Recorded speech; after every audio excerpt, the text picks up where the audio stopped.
Madame, monsieur, bonsoir. C'est l'heure de votre rendez-vous quotidien avec l'actualité sur ATV. Au sommaire ce soir. Une femme retrouvée dans un placard. C'est la découverte macabre faite hier matin au quartier Voie de Ville à Fort-de-France. Les voisins, intrigués par une odeur nauséabonde, ont donné l'alerte. Les deux fils de la victime présumée ont été placés en garde à vue. Dans ce journal aussi, dernier jour d'un procès historique devant le tribunal correctionnel de Fort-de-France.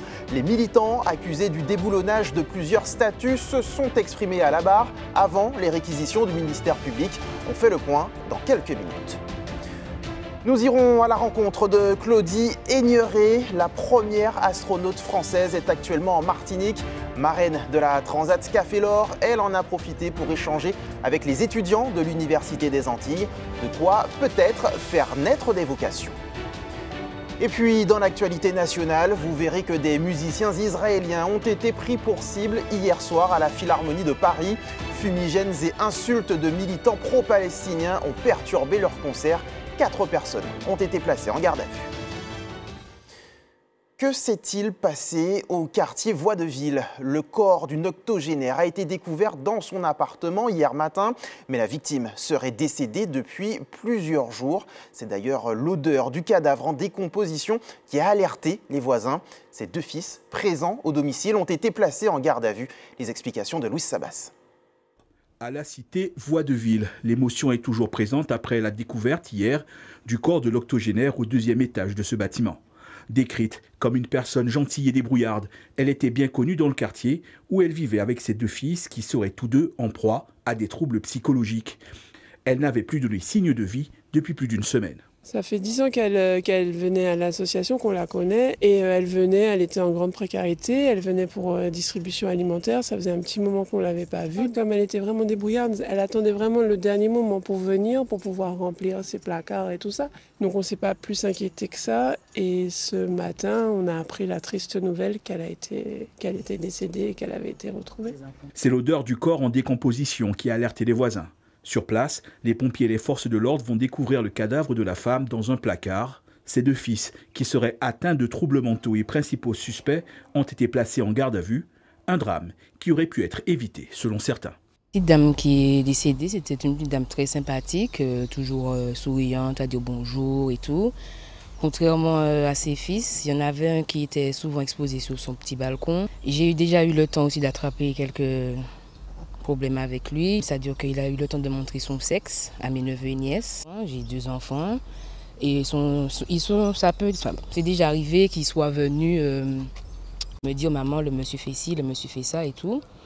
Et quand j'ai signalé ça, le concierge m'a juste dit que ce sont des gens qui ont des petits problèmes mentaux et tout. Donc j'ai essayé de faire un signalement plus rapproché, mais ça n'a pas abouti. Donc voilà. Et aujourd'hui, je me dis que si on avait fait quelque chose, peut-être qu'aujourd'hui, ils auraient été placés autre part et que la petite dame serait là toujours. Une affaire qui, à ce stade, relance le débat sur la prise en charge et le suivi des personnes souffrant de maladies mentales. Mais pour l'heure, une enquête est en cours afin de déterminer les conditions exactes ayant conduit au décès de l'octogénaire. À la une aussi de l'actualité, suite et fin du procès des 11 militants poursuivis pour la destruction de statues en 2020. Une affaire qui soulève de nombreuses questions, notamment sur la place de certains personnages dans l'histoire de la France coloniale et leur influence sur la Martinique. Au terme de 3 jours d'audience, le tribunal correctionnel doit désormais trancher. Le compte-rendu de Dorian Cayuela. Dernier jour du procès historique du déboulonnage des statues. Sur les 11 prévenus, 8 se sont présentés à la barre.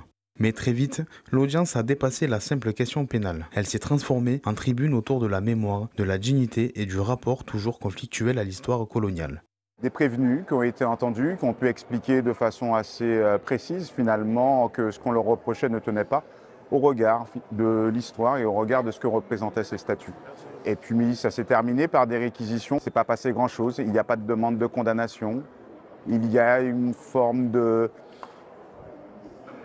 choix qui est un peu curieux, où on dit à la juridiction de soit de condamner, mais sagement, soit de finalement relaxer et d'avouer qu'il s'agit d'une décision politique.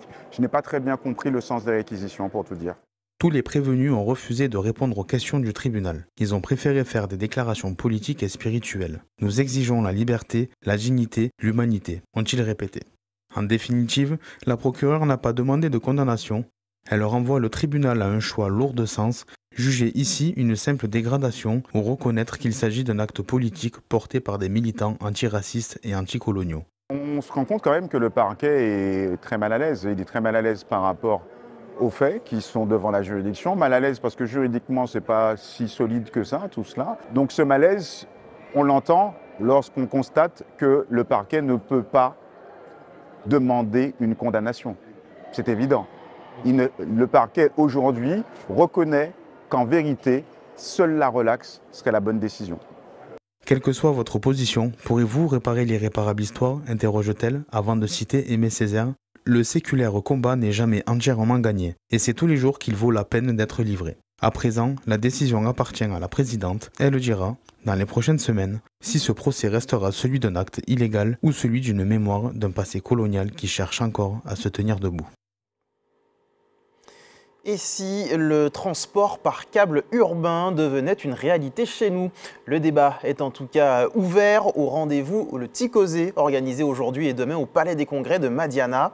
À travers ce forum, le Cobati Martinique souhaite échanger autour d'une alternative écologique, innovante et potentiellement adaptée à notre relief. Les précisions face à la caméra de Jean-Marc Carter. Ça fait un moment, comme tous les Martiniquais, que nous sommes interpellés par la congestion de toute la conurbation du centre de Fort-de-France où personne ne peut circuler et qui a des impacts sur la santé des gens et notamment sur l'économie. Le foncier devient de plus en plus rare en Martinique. On n'aura pas, avec un transport par câble, une immobilisation de foncier important. En plus, il a un intérêt non seulement pour les populations, dans le déplacement des populations, mais il a aussi un intérêt touristique. Il a également un intérêt économique. Il y a des milliers d'heures qui sont perdues par les entreprises dans l'embouteillage tous les jours. C'est moins cher au kilomètre, tout coût confondu, qu'un transport TCSP, par exemple, routier. S'agissant de la rapidité de mise en œuvre, c'est également plus rapide pour la mise en œuvre. Les contraintes, c'est d'avoir simplement de bons ingénieurs, puisque nous sommes en zone sismique. Et je peux dire que beaucoup de pays sismiques, comme la Colombie, avec Medellín, qui est une ville pionnière en la matière, en Bolivie également, et de beaucoup de pays, y compris Saint-Domingue, plus proche de nous, ils ont mis en place des réseaux de téléphériques urbains. La prochaine étape, c'est d'avoir un financement européen, CTM, et un soutien de l'État et si bien de nos politiques. La ville des Anses d'Arlet organisait hier la 2e édition de la grève du chômage, un intitulé un brin provocateur dans cette commune de 3800 habitants pour à peine 1600 actifs. Ce rendez-vous permet de rapprocher demandeurs d'emploi, institutions et entreprises locales. Le reportage de Jean-Marc Carter. Aux Anses d'Arlet, face à la mairie, on ne manifeste pas contre le travail, mais contre le chômage. Une mobilisation un peu particulière, organisée pour la 2e année afin de rapprocher les Arlésiens des acteurs de l'emploi. Pour certains, comme Aurélie, en recherche depuis 1 an, cette journée représente une vraie chance de rebondir. C'est un grand plus, le fait de ne pas pouvoir se déplacer et que les différents organismes viennent à domicile. Je trouve que c'est très bien organisé et je n'ai pas encore trouvé mon bonheur, mais je pense le trouver. C'est une bonne chose, mais il faudrait peut-être ouvrir les débouchés, c'est-à-dire éviter pas plus de chefs d'entreprise. C'est quand même un vrai combat, en tout cas dans le quotidien, parce que j'avais envoyé déjà au moins 30 candidatures et toujours 1 ou 2 réponses jusqu'ici. Du côté des employeurs et des centres de formation, cette proximité fait souvent la différence. Des échanges humains qui permettent de repérer des profils motivés au-delà des CV. Les jeunes ne viennent pas dans les institutions qu'on connaît, hein. Donc ils ont besoin de proximité parce qu'ils n'ont peut-être pas de qualification. Quand les gens viennent, madame, j'ai pas de diplôme. Je leur dis non, mais qu'est-ce que vous me vendez? qu'est-ce que vous savez faire. Et je crois que c'est également de l'accompagnement pour que les gens se mettent en valeur. On a trouvé des profils intéressants. La seule difficulté que les gens ont, c'est que nos centres sont ou dans le centre nord-atlantique ou au François, c'est la question de la mobilité. Beaucoup de gens ont pris conscience qu'on ne peut plus jobber et qu'il faut à un moment donné devenir de bons professionnels. Ibrahim Diawara, chef de projet du dispositif Territoire Zéro Chômeur de longue durée, pilote cette mobilisation. Son objectif est clair, redonner du travail à tous. Le projet Territoire Zéro Chômeur est un projet qui veut véritablement accompagner les Arlésiens qui sont à la recherche d'emploi à pouvoir trouver d'emploi. Donc ils viennent nous rencontrer en mairie, on les aide à pouvoir trouver des solutions d'emploi, dont effectivement l'organisation de manifestations comme on en a aujourd'hui, et aussi on les aide à pouvoir rechercher de l'emploi de droit commun. Une matinée d'échange, d'opportunités et d'espoir. Aux Anses d'Arlay, la grève du chômage n'arrête pas le travail, elle le relance. Une 3e édition est déjà prévue courant 2026. Tout autre chose à présent, après Octobre Rose consacré à la lutte contre le cancer du sein, un mal essentiellement féminin, le mois de novembre met en lumière les cancers masculins. Et on en parle avec le président de l'association Ciparis.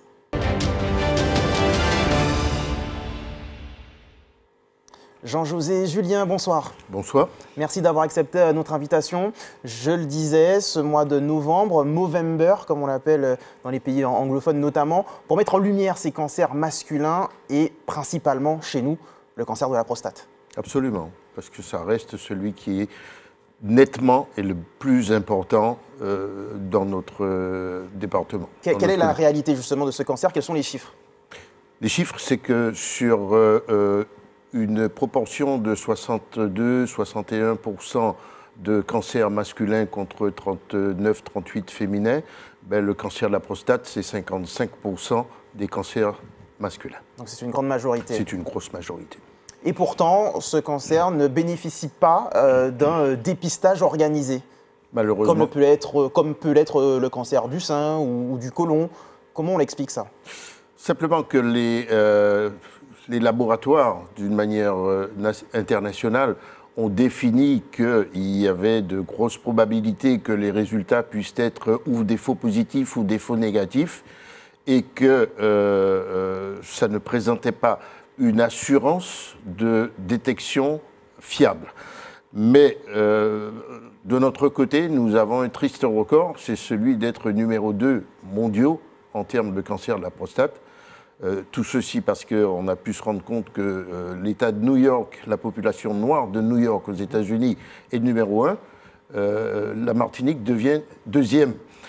Nous ne pouvons pas avoir les mêmes statistiques que New York, puisque les Américains peuvent faire des statistiques par classe, par race, etc., ce qui n'est pas permis en France. Mais aujourd'hui, les faits sont là. Donc, à l'identique que ce qui avait été fait il y a quelques années pour le cancer du col de l'utérus, nous souhaitons que le département de la Martinique et de la Guadeloupe puisse être pionnier dans l'organisation du dépistage organisé du cancer de la prostate, ne serait-ce que par le prélèvement du taux de PSA, qui est un indicatif déjà incitatif. Lorsque l'on parle de santé au masculin, il y a toujours ce tabou qui flotte. On n'en parle pas trop. On a l'impression que les hommes ne se soignent pas, ne vont pas se faire dépister, ne vont pas chez le médecin. C'est une réalité ou juste une impression? Ça n'est pas qu'une impression, c'est une réalité. Les cancers, en particulier, à partir du moment où on commence à définir un cancer masculin par rapport à un cancer féminin, c'est déjà que ça touche ce qui fait notre différence de l'un vis-à-vis de l'autre, les organes génitaux. Les femmes ont très jeunes, depuis la puberté, cette habitude de fréquenter les milieux médicaux, pas les hommes. Donc ce qui fait que, en plus de ça, de par notre nature antillais, d'être des hommes chauds, on dira, quand ça arrive en fin de vie, comme la plupart des cancers, en fin de vie, je veux dire, à un âge avancé, on est d'autant plus embêté d'aller parler de son intimité et de ses potentielles incapacités. Et justement, pour briser ce tabou, plusieurs rendez-vous sont organisés pendant ce mois de novembre. Quels sont ceux qu'il ne faut pas rater, tout simplement? Ceux qu'il ne faut pas rater, c'est la journée des urologues le samedi 15 novembre à la Galeria, où toute la journée, les urologues du CHUM, par leur association, vont présenter tout un ensemble de conférences parlant des possibilités de soins. Et puis, la dernière, nous allons, nous, Siparis, clôturer Movember par une organisation de manifestation sur le centre de la Ligue de tennis de Petit Manoir, où on incitera les gens à avoir un mode de vie sain. Déjà, c'est une prévention. On les incitera à se faire dépister par eux-mêmes, puisque ça c'est autorisé et couvert, et puis à passer un moment agréable en prenant toutes les informations sur les maladies. Et pas seulement le cancer, mais aussi la santé mentale. Et avant de se quitter, on va donner rapidement les coordonnées de l'association Siparis, un numéro de téléphone où vous joindre, le 06 96 45 95 95, et puis une adresse web siparis.s2.yapla.com, c'est bien cela? C'est bien ça, c'est exact. Et puis également les réseaux sociaux, Facebook, Instagram, pour retrouver toute l'actualité de l'association Siparis. Merci beaucoup. C'est moi qui vous remercie au nom des patients martiniquais. Merci à vous.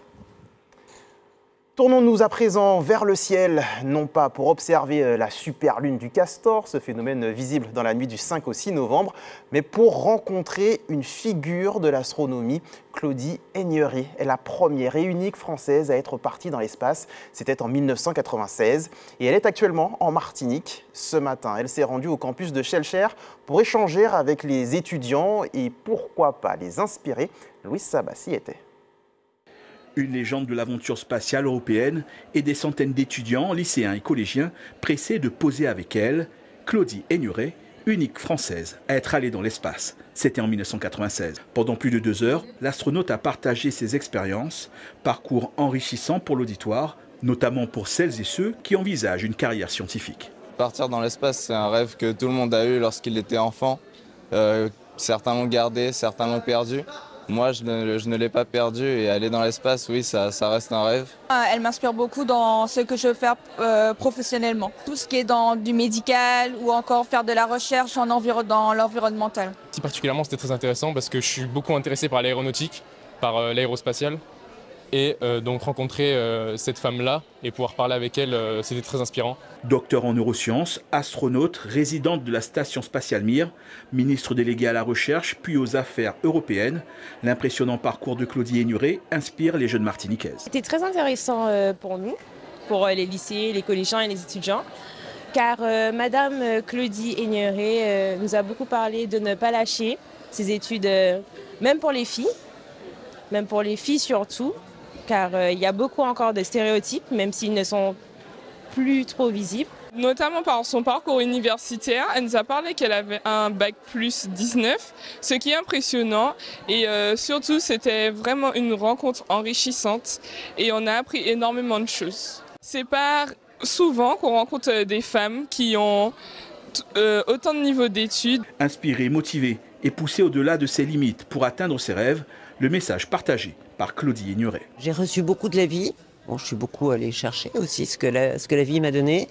J'ai été très privilégiée de faire ces 2 missions spatiales, de vivre dans cet environnement formidable. Et donc, j'ai envie de partager mes expériences. J'ai envie d'inspirer. Les enfants aujourd'hui, il faut qu'on les éduque bien sûr. Donc là, on est lycée, université, collège, c'est important. Mais il faut qu'on les éduque par l'inspiration et pas simplement par l'apprentissage de savoir. Et l'inspiration, c'est à nous de la donner. Présente dans l'île encore quelques jours, Claudie Aigneret est la marraine de la Transat Café L'Or. Lui a des étoiles plein les yeux et rêve d'une carrière de mannequin international. Dermil Germé est qualifié pour la finale du concours Top Model Europe, une expérience qui pourrait changer la vie du jeune Martiniquais de 22 ans. Jean-Marc Carteron est allé à sa rencontre. À Sainte-Luce, Dermil Germé affiche assurance et élégance. Mais derrière l'image se cache un jeune homme déterminé à tracer sa voie dans un univers exigeant. Repéré pour son charisme, il s'apprête à relever un défi européen qui pourrait lancer sa carrière. C'est assez stressant car on regarde les autres candidats, tu vois que ok, il a l'air plus sûr de lui, il est haut niveau et tout. Mais après, je me suis dit, si je suis déjà en demi-finale, c'est parce que j'ai ma place ici. Donc j'ai laissé le stress de côté et puis je me suis dit c'est bon, tu peux le faire et puis voilà. Mon rêve c'est de travailler pour Nike. Vous voyez, et moi ça me motive de travailler encore plus, ça me motive. Je veux montrer aux autres que si tu veux, tu peux. Toujours à ses côtés, son manager veille à chaque détail. Préparation physique, confiance en soi, attitude devant l'objectif, tout est travaillé pour franchir la dernière marche vers la finale européenne. Les clés qui lui permettront d'aller très loin dans le mannequinat, c'est la persévérance, l'humilité, savoir s'ouvrir aux autres parce que c'est important et surtout justement rester soi-même. C'est le plus important, c'est de rester soi-même, de savoir d'où on vient et avec cela on peut faire de grandes choses. Hermile, c'est un jeune, hein, il est dans la fougue de la jeunesse. C'est vrai qu'il faut savoir toujours être derrière, lui rappeler les choses principales hein, pour le concours. Parce que c'est vrai que quand on est jeune, on ne pense pas spécialement aux choses importantes. Mais mon rôle justement en tant que manager, c'est d'être là pour lui, de le cadrer justement et de préparer au mieux tout ce qu'il en aura besoin pour performer sur scène. Entre discipline et passion, le jeune mannequin veut prouver qu'on peut venir d'une petite île et viser les plus grandes scènes. Dermil reste attaché à ses racines. Il espère inspirer d'autres jeunes Martiniquais à croire en leurs rêves, quel que soit le point de départ. Je veux montrer qu'on peut avoir un certain âge, il n'y a pas d'âge pour être mannequin, il n'y a pas d'âge pour commencer une vie. Tu peux dire que tu es en retard dans ta vie alors que pas du tout, c'est chaque chose en son temps. Tu peux y arriver là où tu peux y aller et voilà, là c'est la vie. Dans 3 semaines, Bruxelles accueillera la finale du Top Model Europe. D'ici là, Dermil Germé poursuit sa route pas à pas sous les feux de la mode. Preuve que le talent martiniquais s'exporte très bien. L'équipe du film Les Fractures Invisibles est en Côte d'Ivoire. Le long métrage de Jean-Michel Loutobi a été projeté en avant-première à Abidjan devant une salle comble. Robert Beauregard.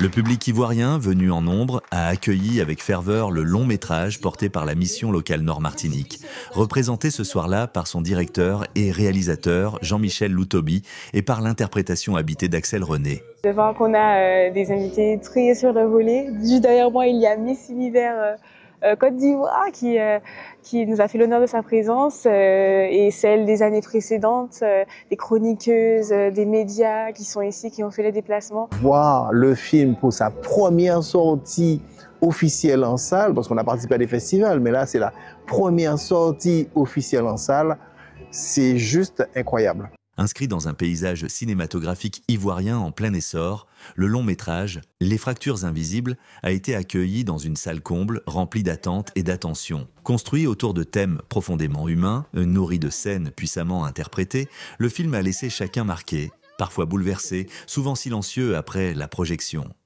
En tout cas, moi j'ai grave aimé le film. J'ai aimé plus surtout le thème qu'il a utilisé. La scène qui m'a le plus marqué, c'est quand l'acteur principal était en prison, la manière, l'atmosphère, tout et tout. Grand message pour la jeunesse, Les Fractures Invisibles.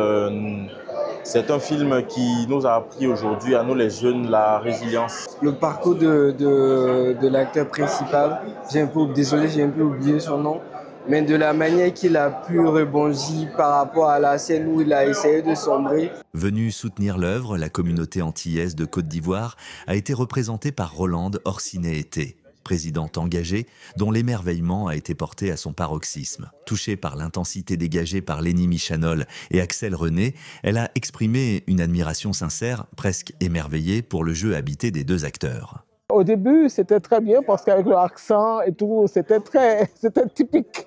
Typique, il n'y avait pas eu de singerie. Ils ont été eux-mêmes, ils ont été véridiques. Et c'est ça qui fait le charme du film aussi.